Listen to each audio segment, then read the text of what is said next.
पावसाळ्याचे दिवस सुरू झाले की सगळीकडे कचकच कचकच कचकच होते आणि सगळं मॅनेजमेंटच वेगळं पडतं. एकतर पावसाच्या घरामध्ये कुबट वास येतो, कपड्यांचा कुबट वास राहतो, फरशी चिकट चिकट होते, ओट्यावर चिलूट माशा काही विचारू नका. मग इतक्या सगळ्या प्रतिकूल परिस्थितीशी सामोरं जायचं असेल तर काय लहान लहान काळजी घ्यावी हे आपण आज बघणार आहोत. नमस्कार, मी मधुराज रेसिपीमध्ये तुम्हा सर्वांचं खूप खूप खूप मनापासून स्वागत. आज आपण मस्तपैकी टिप्स बघूयात आणि या टिप्स तर बघणारच आहोत, पण सगळ्यात शेवटी ती म्हणजे माझ्या जिव्हाळ्याची आणि तुमच्या आवडीची बोनस टिप देखील असणार आहे. पण अशा छान छान टिप्स आणि रेसिपीजसाठी मधुराज रेसिपीला पटकन सबस्क्राईब करा. टिप नंबर 1, पावसाळ्यात जर तुम्ही ओले होऊन बाहेरून आलात, म्हणजे रेनकोट असेल, छत्री असेल, तर त्यातलं पाणी निथळावं लागतं. नाहीतर घरात ते घेऊन आलात घरभर बाल्कनीत ठेवण्यासाठी तर त्याचे थेंब थेंब थेंब पडतात आणि घरभर ओलं होतं. मुलांच्या या गोष्टी पटकन लक्षात येत नाही. मग काय करायचं, शक्यतो घराच्या दारातच किंवा जिथे मुलं दारातून आत येतात त्या ठिकाणी एखादी बकेट ठेवा. पण त्या बकेटचा आपल्या शेजाऱ्यापाजारांना त्रास होणार नाही याची काळजी घेणं गरजेचं. शक्यतो आपल्या हद्दीत ठेवा, दाराच्या आत ठेवा, उत्तम. तर ती मग घडी घातलेली किंवा फोल्ड केलेली छत्री असेल, रेनकोट असेल, त्यातलं पाणी त्यामध्ये निथळण्याकरता ठेवा. म्हणजे मग घरामध्ये कचकच आणि ओलसर होणार नाही. आणि त्याचं पाणी निथळून गेल्यावर मग छत्री उघडून मग तुम्ही टेरेसवर वगैरे सुकण्यासाठी किंवा कोरडी करण्यासाठी ठेवू शकता. टिप नंबर 2, शूज ओले होतात, चपला ओल्या होतात, बुटं ओली होतात, सॉक्सचं तरी विचारूच नका काय होतं. मग अशा वेळेस काय करायचं, त्यालाही एक सेपरेट काहीतरी बकेट करा, बास्केट करा की ज्याच्यामध्ये ते पाणी निथळेल. सॉक्स लगेच निघालेले सॉक्स त्या शूजमध्ये नका ठेवू, ओल्या शूजमध्ये नका ठेवू. ते सॉक्स आहेत ना, ओले कच्चे सॉक्स लगेच भिजत घालायचे आणि हातासरशी धुवून टाकायचे. सगळ्यात बेस्ट आहे ते धुवून लगेच वाळत टाकले तर त्याच्यामध्ये सॉक्समध्ये चिकटपणा किंवा काही माती असेल तर ती लगोलग निघून जाते. मी माझ्या घरी काय करते, सॉक्स आम्ही कधीच वॉशिंग मशीनमध्ये मिसळत नाही. पांढरे स्वच्छ कपडे असेल ते मिसळत नाही, टॉवेल मिसळत नाही. टॉवेल आठवड्यातून एकदा लॉन्ड्री करते, बेडशीट्स आठवड्यातून एकदा लॉन्ड्री होते, तर ती वेगळं वेगळं करतो. म्हणजे जर मला टॉवेल लॉन्ड्री करायचं तर आम्ही सेपरेट टाकतो. सॉक्स असेल हँडवॉश कंपल्सरी करते, कपड्यांमध्ये कधीच मिसळत नाही. छोटे छोटे मी मग आणून ठेवलेत, कारण बऱ्यापैकी मुलांच्या शाळेचे सॉक्स आहेत ना, रोजच्या रोज ऑफिसचे सॉक्स असेल रोजच्या रोजच साफ करावे लागतात, पावसाळा असो नसो.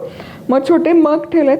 मग ही आणि सवय लावली, आलं की पहिले साबणाचं पाणी करायचं आणि त्यामध्ये ते सॉक्स घालायचे, म्हणजे मग ते लगोलग धुतले जातात.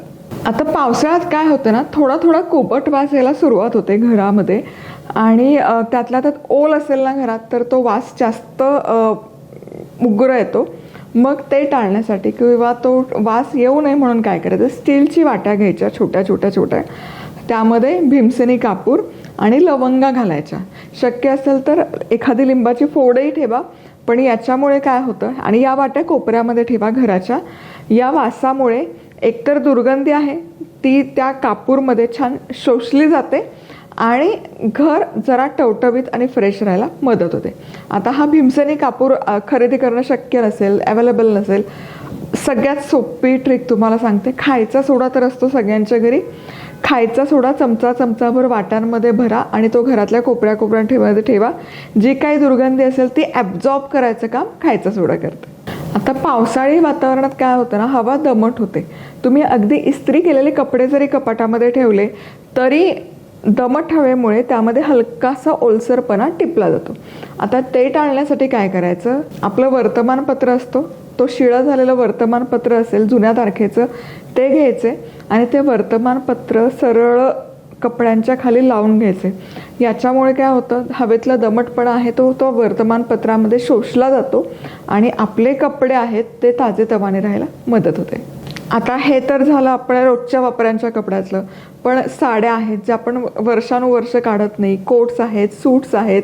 मग अशामध्ये काय करायचं, डांबर गोळी विकत मिळते मेडिकलच्या दुकानात. ती डांबर गोळी एक एक ठेवायची त्या ड्रॉवरमध्ये म्हणा, त्या बास्केटमध्ये म्हणा, जेणेकरून त्या साड्यांना किंवा त्या कपड्यांना तो कुबट वास आहे तो वास परत मल्टिप्लाय होणार नाही आणि त्याची ती प्रोसेस आहे ती थांबेल आणि जे काही दुर्गंधी असेल ते डांबर गोळी शोषण्याचं काम करते. पुढचं महत्त्वाचं म्हणजे घरात सगळ्यात जास्त किचनमध्ये ना चिकचिक चिकचिक होते. म्हणजे फरशी किती पुसा, स्वच्छ पाण्याने पुसा, स्वच्छ कापडाने पुसा, पण तो चिकटपणा जाणवतो, कारण हवेमध्ये आर्द्रता असते, ह्युमिडिटी असते, दमटपणा असतो. मग हे कमी करण्यासाठी किंवा टाळण्यासाठी काय करायचं, रोजचं फरशी पुसायचं पाणी आहे ना, याच्यामध्ये थोडंसं खडेमीठ आणि व्हिनेगर किंवा लिंबाचा रस घाला आणि शक्य असेल तर डेटॉल घाला. म्हणजे सगळ्यात सोपं आहे खडेमीठ. खडेमीठ ज्यांना परवडेल त्यांनी थोडंसं डेटॉलचं एक कॅपवर तरी घाला, जेणेकरून एकतर तो दुर्गंध पसरत नाही, निर्जंतुक होते फरशी आणि त्यात चिकट चिकट पाहायला लागतं, ते लागायचं बंद होतं. आता कुबट वास मेनली किचनमध्ये ना माशा, चिलूट हे टाळण्यासाठी काय करायचं तुम्हाला सांगते. जो काही कचरा किचनमध्ये जमा होतं त्याचं वर्गीकरण, कोरडा, सुका कचरा, ओला कचरा. बरं, आपल्याला काय सवय असते ना, ओला कचरा आपण साठवून ठेवतो आणि तो दुसऱ्या दिवशी डिस्कार्ड करतो. पण शक्यतो पावसाळ्या दिवसात आहे ना, प्रयत्न करा की सकाळचा स्वयंपाक झाला, जो काही ओला कचरा जमा झाला असेल तो बांधा आणि घराबाहेर तो जाऊ देत किंवा तो डिस्कार्ड करून टाका. आणि संध्याकाळी म्हणजे झोपण्यापूर्वी, झोपेपर्यंत जो काही ओला कचरा जमा झाला असेल तो पुन्हा डिस्कार्ड करा. याने काय होईल, घर स्वच्छ राहील, किचन स्वच्छ जाईल आणि जर कचरा नसेल, खरकट नसेल तर मग चिलूट किंवा मग माशा आहे याचा प्रादुर्भाव कमी होतो. फ्रीज आहे, फ्रीजचं हँडल आहे, ओटा आहे, तो चिकट होतो आणि पावसाच्या दिवसात सगळ्यात जास्त. मग अशा वेळेस काय करायचं, स्प्रेची बाटली असते त्याच्यामध्ये 1 लिटर पाणी घ्यायचं. 1 लिटर पाणी असेल तर त्याला 4 चमचे व्हिनेगर घालायचं. व्हिनेगर नसेल तर थोडं जास्त, म्हणजे 5-6 चमचे लिंबाचा रस घ्या, त्यामध्ये खायचा सोडा घाला आणि थोडंसं आहे ना डिटर्जंट असतं ना, आपण कपडे धुतो ती पावडर घाला, शेक करा आणि याने ना ओटा घासायला किंवा पुसायला किंवा फ्रीज पुसण्यासाठी याचा वापर करा. याने काय होईल, त्याचा चिकटपणा कमी होईल, निर्जंतुक होईल आणि त्यावर मग चिलूट, माशा हे काही बसणार नाही. आता पावसाळ्याच्या दिवसांमध्ये काय होतं ना, डाळी, शेंगदाणे हे सगळं साधळायला सुरुवात होते. आता याच्यासाठी सगळ्यात बेस्ट काय आहे ना, की हे सगळं साहित्य स्टोअर करताना हवाबंद डब्यामध्ये स्टोअर करा.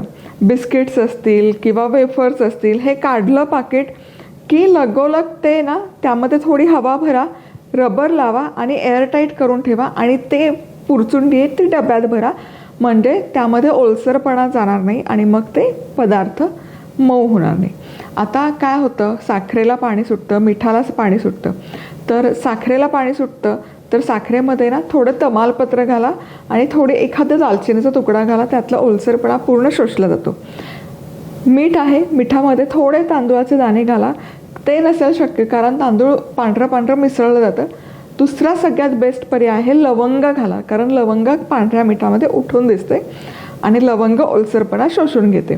4-5 लवंगा मिठाच्या बरणीमध्ये टाका, म्हणजे मिठाला ओलसरपणा राहत नाही आणि साखरेलाही ओलसरपणा राहत नाही. आता सगळ्यात शेवटची ती म्हणजे बोनस टीप, माझ्या आवडीची आणि तुमच्याही.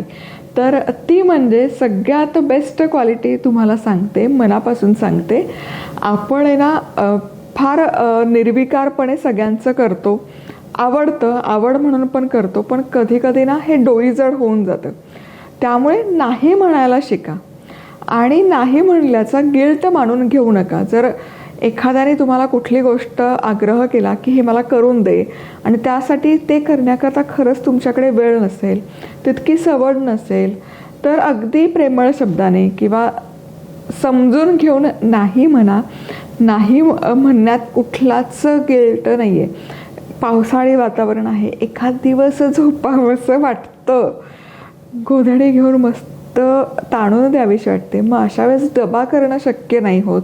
मग अशा वेळेस मुलांना सांगा की उद्याचा दिवस मी आराम करणार आहे, तर तुमच्याकरता मग त्या डब्याची सोय म्हणून मग काहीतरी पर्यायी पदार्थ, जसं की दशम्या आहेत की ज्या छान टिकाऊ असतात आणि खूप दिवस टिकतात. मग दशमीला लागून लोणचं देऊ शकता किंवा शेंगदाण्याची चटणी देऊ शकता. दशमी ही पचायला हलकी, दमदमीत होते. असे तुम्ही डब्यासाठीचे पर्याय निवडू शकता की जेणेकरून खूप स्ट्रेसफुल झालं, ओव्हरस्ट्रेच झालं तर मग एक दिवस तुमचा हक्काचा आरामाचा ब्रेक घ्या आणि फॅमिलीतल्या लोकांना नाही म्हणायला नक्की शिका. मला नाही नका म्हणून सबस्क्राईब करा.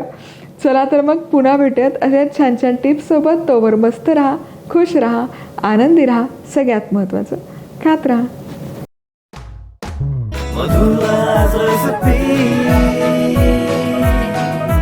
मधुराज रेसिपी, महाराष्ट्राची अस्सल चव.